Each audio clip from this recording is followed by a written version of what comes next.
अब वो बेशर्माई के वस्त्र तो पहनने पड़े, लेकिन एक खद्दड़ की चादर उड़ कर गई। युवराज कहता है कि कहाँ जाएगी ये चिड़िया, ये चादरिया कब तक संभाले रखेगी।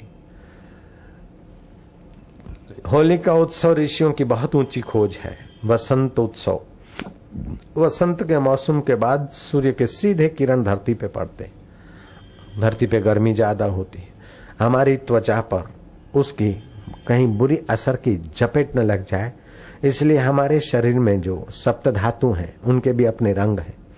सूर्य के किरणों में जो 7 रंग हैं उनको समान करने के लिए केसुड़े के फूलों का रंग हमारे रोमकूप पे पड़े तो हमारे में गर्मी झेलने की क्षमता और मान अपमान या मानसिक दुख झेलने की क्षमताएं बढ़ती है। इन क्षमताओं को बढ़ाने के लिए होली का उत्सव का आयोजन ऋषियों ने किया था, लेकिन समय के फेर से केमिकल के रंगों से जो श्वास के द्वारा फेफड़ों को खराब करे, हमारी आंखों को, त्वचा को खराब करे और वे केमिकल के रंग हमारे सप्त धातुओं के रंग में विक्षेप पैदा करे, ऐसी होली का लोग खेलने लग गए। अपने आश्रम के तरफ से फिर प्राचीन ऋषि पद्धति से होली का उत्सव शुरू किया गया और केसुड़े के फूल मंगवाकर 2-3-4 दिन पहले उनकी बराबर व्यवस्था करके फिर बड़ा टैंक, कई बड़े टैंक बना लिए जाते हैं।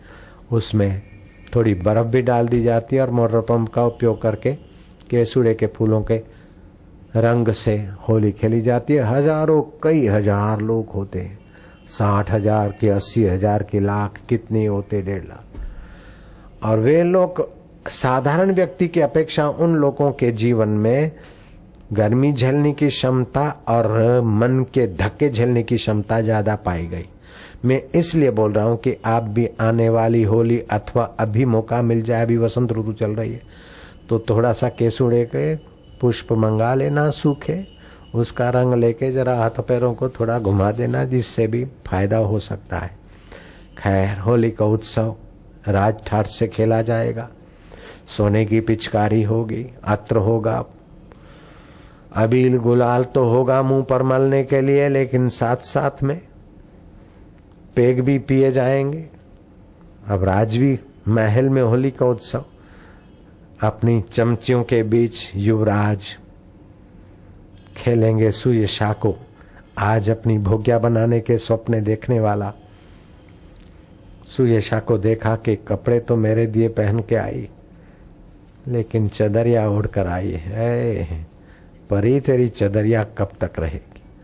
खेलते खेलते युवराज ने उस पर भी रंग छाटा और मौका पाकर उसकी मोटी चादर खींची। वो समझ गई कि अब इसका काम जब आ जाता है ना तो व्यक्ति का विवेक अंधा हो जाता है। वो सुयशा भागी, दौड़ती दौड़ती अपनी माँ के गोद में आ गिरी और माँ को सारा हाल सुनाया कि युवराज की नियत ऐसी है और माँ मेरी इज्जत का सवाल। माँ कहती कि पापी पेट के लिए, मुट्ठी भर अन्न के लिए हम यहाँ नौकरी करते हैं, बेटा नहीं चाहिए।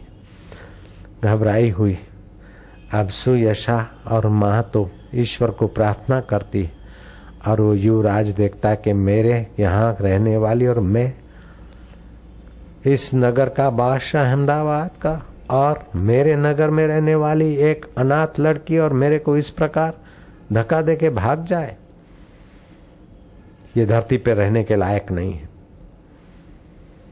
बुलाया एक खूंखार व्यक्ति को जिसने कईयों को शमशान में पहुंचाया था। कालू, एक काम करना है, हाथी से छकड़ा खिंचवाने का काम कर रहा हूं मैं। तेरे जैसा कालू मियां और एक मुन्नादान लड़की, उसको जरा पहुंचा देना है।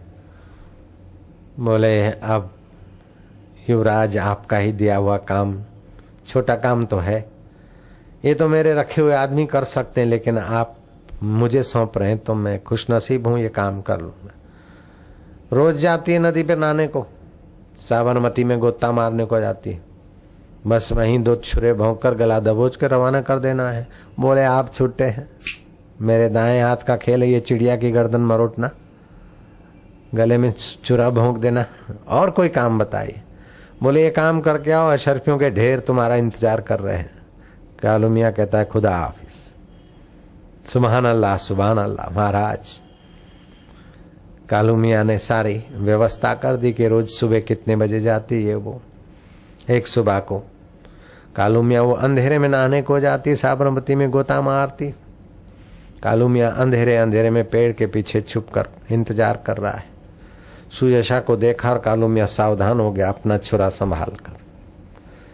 जो ही छुरा संभालता है तो सुयशा का सुमंगल करने वाला परमात्मा तो कालू की हृदय की धड़कनें देखता है और सुयशा की निर्दोषता भी जानता है।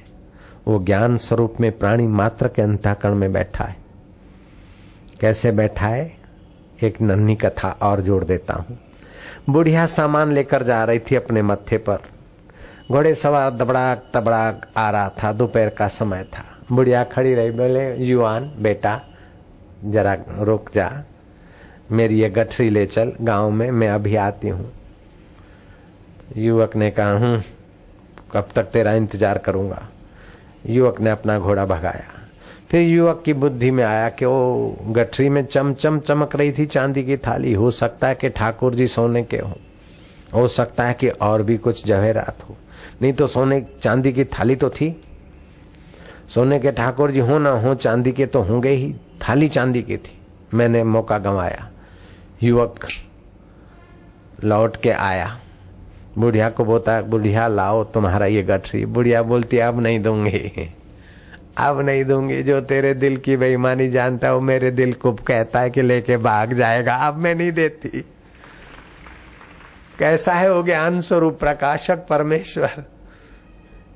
आपके मित्र के प्रति आपका सच्चा स्नेह तो मित्र के तरफ से भी सच्चाई आती, और आपके मन में बेईमानी होती तो मित्र की चाल ढाल भी आप बदली हुई पाते।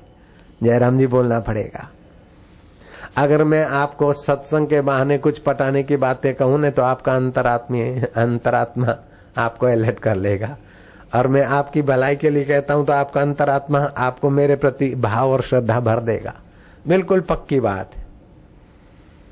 कीड़ी के पग नेवर वाजे सो भी साहेब सुनते। इसलिए जो घर में बहू की जगह पर है उन देवियों को हम प्रार्थना करते हैं कि सासू के लिए मन में बुरा विचार आए तो उसको उखाड़ के फेंक देना, और जो सासू की जगह पर है उन देवियों को भी कहते हैं कि बहू के लिए बुरा विचार आए तो उसको टिकने मत दीजिए। ये बुरा विचार हवा धीरे धीरे धीरे घर को नरक बना देता है। गलती हो गई अपनी बेटी से भी हो जाती है, अपनी माँ से भी हो जाती है। जब माँ की गलती दरगुजर कर देती है बेटी, ऐसे सासू की गलती को भूल जा, और तू बहू की गलती बेटी की गलती समझकर भूल जा। अपने दांतों बीच भी जीभ आ जाती तो आप क्या करते, दांत निकालते या जीभ निकालते? दोनों ही रहते।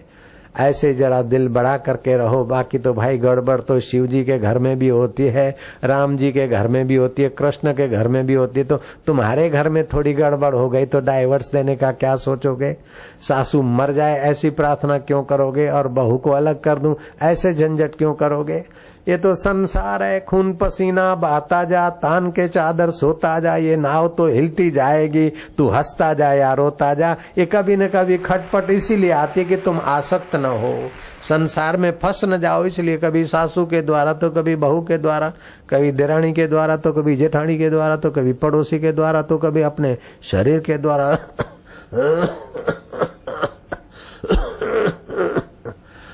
भूख नहीं लगती, नींद नहीं आती तो बताता है कि शरीर दुखालय है, मरण धर्मा में कब तक ममता करेगा।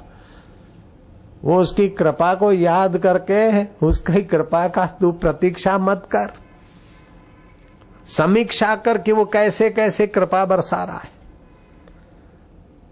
एक वस्तु होती जिसकी समीक्षा की जाती है, दूसरी की प्रतीक्षा की जाती। जो नहीं है उसके लिए प्रतीक्षा